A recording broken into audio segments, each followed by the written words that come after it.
Assalomu alaykum, hurmatli tomoshabinlar. Bugun men sizlarga juda muhim masalani tushuntirib beraman. 1930 yildan 1911 yilgacha tug'ilgan pensionerlar shu oyning o'zidayoq yangi tekshiruvga tushishi mumkin.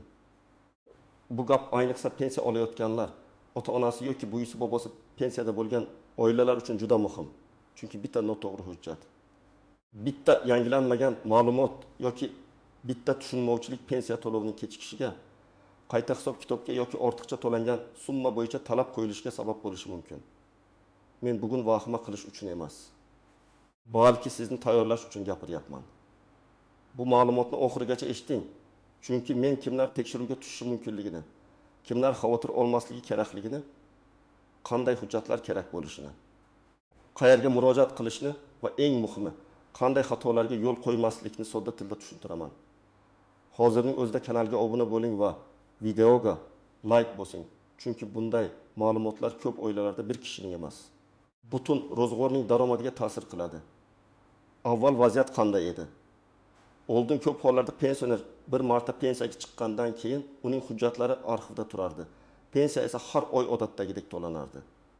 Ma'lum bir o'zgarish bo'lmasa, masalan, yashash joyi o'zgarmasa, nogironlik guruhi qayta ko'rilmasa, boquvchisini yo'qotganlik pensiyasida oilaviy holat o'zgarmasa, odamlar pensiya jamg'armasiga tez-tez borishga majbur bo'lmasdi. Ko'pchilik pensiya tayinlandi, demak hammasi abadiy hal bo'ldi deb o'ylardi. Lekin hozir tartiblar bosqichma-bosqich raqamlashtirilmoqda. Davlat idoralari o'rtasida ma'lumot almashinuvi kuchaymoqda. Fuqarolik holati dalolatnomalari, propiska, ish staji, soliq ma'lumotlari, bank kartalari, yashash manzili, ayrim hollarda chet elga chiqish yoki doimiy yashash holatlari bo'yicha ma'lumotlar solishtiriladi. Natijada avval ko'rinmagan tafovutlar hozir tizimda ko'rinib qolishi mumkin. Masalan, odamning pensiyasi 20 yil oldin qog'oz mehnat daftarchasi asosida tayinlangan. O'sha paytda arxivdan olingan ma'lumotda 1902 yildan 1977 yilgacha ishlagan davr kiritilgan. Hozir esa elektron bazada o'sha tashkilotning ma'lumotlari to'liq chiqmayapti yoki tashkilot nomi o'zgargan. Shunda tizim bu davrni aniqlashtirishni so'rashi mumkin. Bu darhol pensiyani to'xtatish degani emas. Lekin hujjatlarni tasdiqlash zarurati paydo bo'lishi mumkin. Yana bir o'zgarish shuki, endi ayrim toifadagi pensionerlar bo'yicha ma'lumotlar faqat qo'lda emas, avtomatik tekshiriladi. Ya'ni xodim har bir ishni alohida ochib ko'rmasa ham, tizimning o'zi bu yerda farq bor. Bu yerda manzil mos kelmayapti. Bu yerda bank ma'lumoti yangilanmagan. Bu yerda shaxsiy ma'lumotda xato bor degan belgilarni chiqarishi mumkin. Ana shu belgilar asosida pensionerdan qo'shimcha ma'lumot talab qilinadi. Men birinchi navbatda 1930 yildan 1935 yilgacha tug'ilgan pensionerlar haqida gapiryapman. Bu yosh oralig'i keng. Unda juda keksalar ham bor, yaqinda pensiyaga chiqqanlar ham bor. Lekin tekshiruv hammani bir xil qo'rqitish kerak degani emas. Tekshiruvning asosiy maqsadi pensiyani bekor qilish emas, balki ma'lumotlarni aniqlashtirish, to'lovning qonuniy va to'g'ri hisoblanayotganini tekshirishdir. Eng ko'p e'tibor beriladigan birinchi guruh hujjatlarda eski ma'lumotlar ko'p bo'lgan pensionerlar. Masalan, familiyasi nikohdan keyin o'zgargan, lekin ayrim hujjatlarda eski familiya qolib ketgan ayollar. Tasavvur qiling. Ayol 1906 yilda tug'ilgan, 1990 yilda turmushga chiqqan. Mehnat daftarchasining bir qismida qizlik familiyasi, keyingi qismida turmushdagi familiyasi yozilgan. Agar nikoh guvohnomasi yoki familiya o'zgarganini tasdiqlovchi hujjat papkada aniq bo'lmasa, tizim bu staj bitta odamga tegishlimi yoki yo'qmi deb savol tug'dirishi mumkin. Ikkinchi guruh ish staji murakkab bo'lganlar. Masalan, bir kishi 1978 yilda kolxozda ishlagan, keyin zavodga o'tgan, keyin shirkat xo'jaligida, keyin xususiy korxonada ishlagan. Kolxoz, sovxoz, zavod, kombinat, shirkat, kooperativ kabi tashkilotlarning ko'pi bugun yo'q yoki nomi o'zgargan. Agar pensiya hisobida 35 yil staj ko'rsatilgan bo'lsa, lekin elektron tekshiruvda 28 yil tasdiqlansa, qolgan 7 yilni hujjat bilan isbotlash kerak bo'ladi. Uchinchi guruh nogironlik pensiyasi yoki qo'shimcha imtiyoz asosida pensiya olayotganlar. Bu yerda tibbiy ma'lumotlar, nogironlik guruhi, qayta ko'rik muddati, parvarish nafaqasi, imtiyozli davrlar muhim. Misol uchun, odam ikkinchi guruh nogironlik bo'yicha pensiya oladi, lekin tibbiy komissiya ma'lumotlar yangilanmagan yoki qayta ko'rikdan o'tish muddati bo'yicha savol bor. Bunday holatda pensiya miqdori emas. Avvalo huquqiy asos tekshiriladi. 4-guruh o'quvchisini yo'qotganlik pensiyasi olayotganlar yoki oila a'zolari nomidan to'lov olayotganlar. Ba'zan farzand voyaga yetgan bo'ladi. Ba'zan o'qish shakli o'zgargan bo'ladi. Ba'zan vasiylik yoki homiylik hujjatlari yangilanmagan bo'ladi. Agar oilada biror kishi boshqa shaxs nomidan pensiya olayotgan bo'lsa, ishonchnoma, vasiylik qarori, bank kartasi kim nomidaligi albatta tekshirilishi mumkin. 5-guruh chet elga uzoq muddatga ketgan yoki yashash manzili o'zgargan pensionerlar. Agar odam rasmiy manzilda ro'yxatda turib, amalda boshqa viloyatda yoki boshqa davlatda yashayotgan bo'lsa, pensiya to'lovi bo'yicha savollar chiqishi mumkin. Bu har doim qonunbuzarlik degani emas.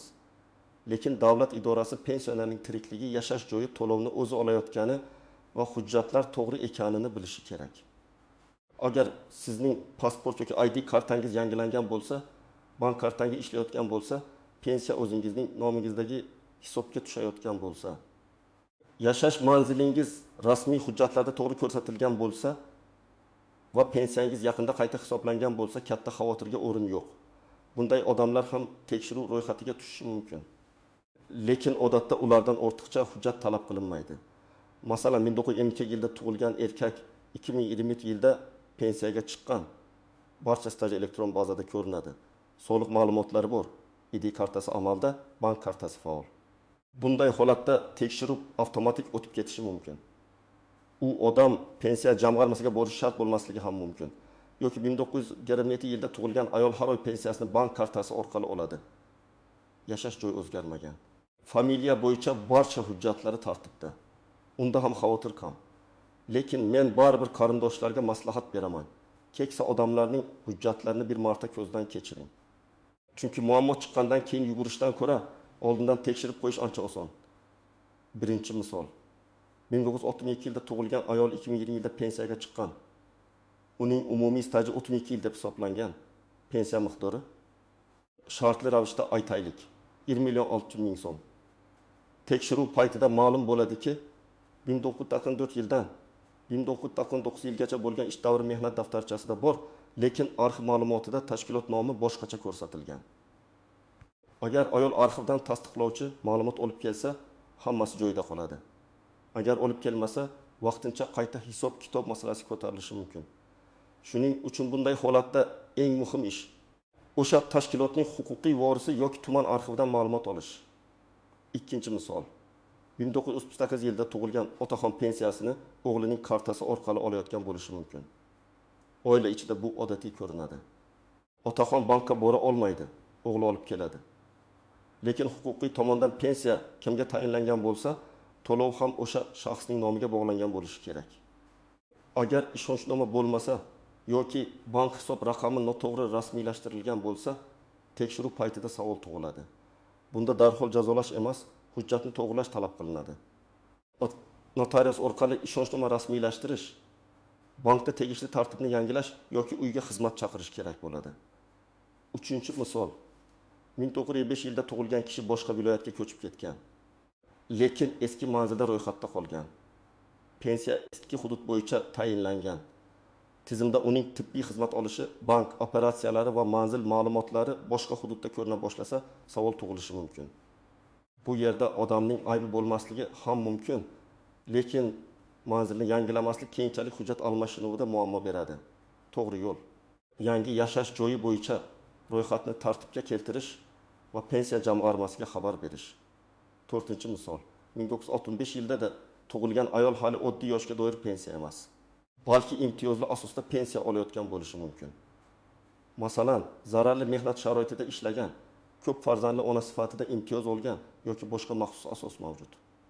Tekshiruvda oddiy stajdan tashqari aynan imtiyozli asosni tasdiqlovchi hujjatlar so'raladi. Faqat men o'sha yerda ishlaganman deyish yetmaydi. Lavozim, ish sharoiti, buyruq, ma'lumotnoma, arxiv hujjati kerak bo'lishi mumkin. Eng katta xato tekshiruv xatini yoki qo'ng'iroqni e'tiborsiz qoldirish. Ba'zi pensionerlar men 20 yildan beri pensiya olyapman, menga tegishmaydi deb o'ylaydi. Lekin tizim savol bergan bo'lsa, javob berish kerak. Javob bermaslik ba'zan pensiyani vaqtincha ushlab turishga yoki qayta ko'rib chiqishga olib keladi. Shuning uchun chaqiruv, SMS, pochta xabari yoki mahalla orqali kelgan ma'lumotga beparvo bo'lmang. Ikkinchi nozik joy. Firibgarlar. Men alohida ogohlantiraman. Hech kimga telefon orqali karta raqamingizni, SMS kodini, bank parolini, plastik kartaning orqa tomonidagi kodni aytmang. Haqiqiy davlat xodimi sizdan SMS kod so'ramaydi.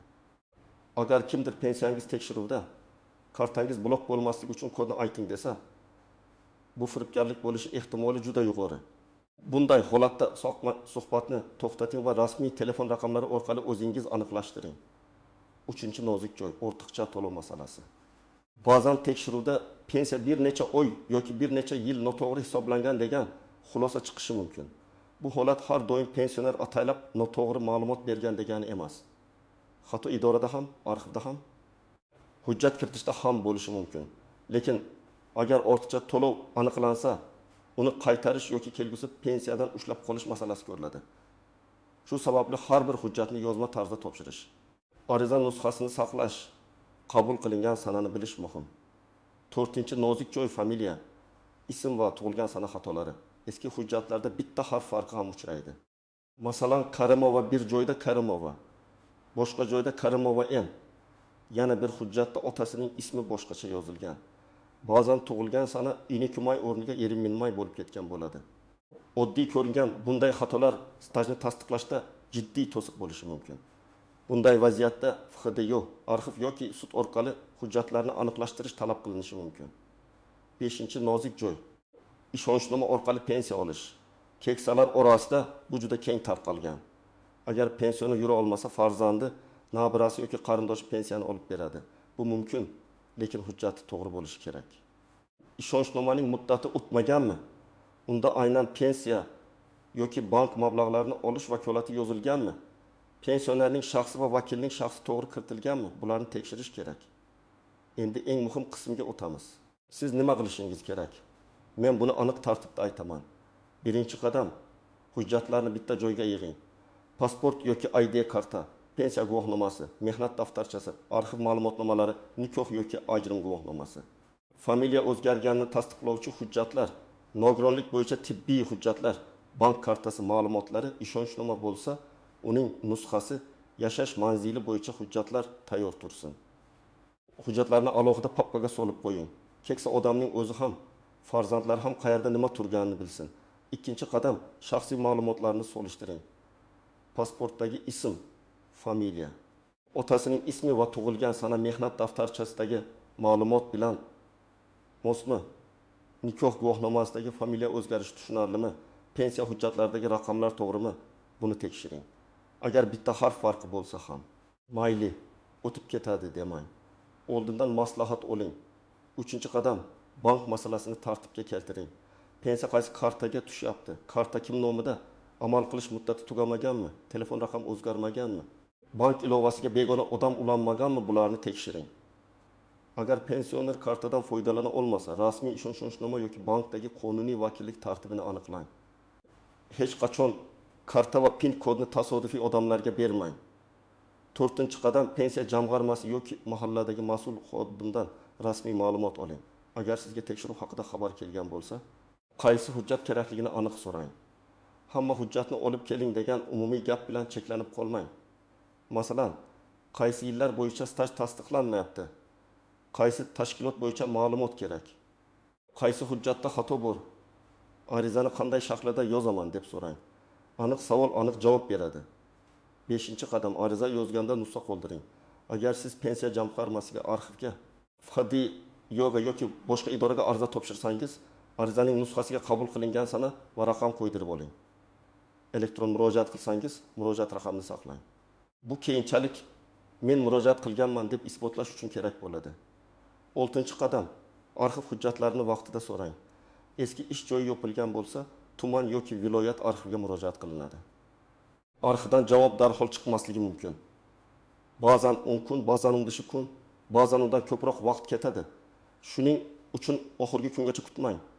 Ayniqsa 1970, 1940, 1990 yillardagi ish stajini tasdiqlash kerak bo'lsa, arxiv izlashga vaqt kerak bo'ladi. 7-chi qadam, qarindoshlar keksalarga yordam bersin. Tekdini yoki do'xini yoshdagi odamdan barcha idoraga o'zi borishni kutish to'g'ri emas. Farzandlar, nabirlar hujjatlarni tartibga solsin. Rasmiy ishonchnoma kerak bo'lsa rasmiylashtirsin. Lekin har bir ishni pensionerning roziligi bilan qilsin.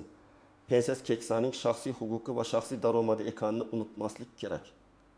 Agar sizga pensiya qayta hisoblanadi yoki hujjat yetishmayapti deyishsa, avvalo yozma asos so'rang. Og'zaki gap bilan xulosa qilmang. Qaysi band, qaysi hujjat, qaysi davr bo'yicha savol borligini bilmasangiz, to'g'ri javob bera olmaysiz. Masalan, 1996-1990 yillardagi staj tasdiqlanmagan deyishsa, aynan o'sha yillar bo'yicha arxiv ma'lumoti izlanadi. Familiya mos emas deyishsa, nikoh guvohnomasi yoki FSHDYO ma'lumoti kerak bo'ladi. Agar pensiya vaqtincha kechiksa, bankdan ham, pensiya jamg'armasidan ham aniqlashtiring. Ba'zan muammo bank kartasida bo'ladi. Karta muddati tugagan, hisob bloklangan, bank rekviziti o'zgargan. Ba'zan muammo hujjatda bo'ladi. Sababni bilmasdan turib xulosa chiqarmang. Agar siz chiqarilgan qarorga rozi bo'lmasangiz, shikoyat qilish huquqingiz bor. Avval yuqori turuvchi pensiya jamg'armasi bo'limiga murojaat qiling. Keyin zarur bo'lsa, sud tartibida huquqingizni himoya qilishingiz mumkin. Bu jarayonda advokat yoki huquqiy maslahat markazlaridan yordam olish foydali. Ayniqsa, katta staj davri chiqarib tashlanayotgan bo'lsa yoki katta summa qaytarish talab qilinsa, hujjatlarni mutaxassis bilan ko'rib chiqish kerak. Hurmatli tomoshabinlar, 1970 yildan 1965 yilgacha tug'ilgan pensionerlar uchun yangi tekshiruv degani darhol pensiya to'xtaydi degani emas. Lekin bu hujjatlar staj, manzil, bank ma'lumotlari, ishonchnoma va imtiyozli asoslar qayta solishtirilishi mumkin degani. Kimning hujjati tartibda bo'lsa, u odatda muammosiz o'tadi. Kimda eski arxiv ma'lumotlari, familiya farqi, manzil o'zgarishi, ishonchnoma yoki bank bilan bog'liq masala bo'lsa, hozirdan tayyorgarlik ko'rish kerak. Men sizga maslahat beraman.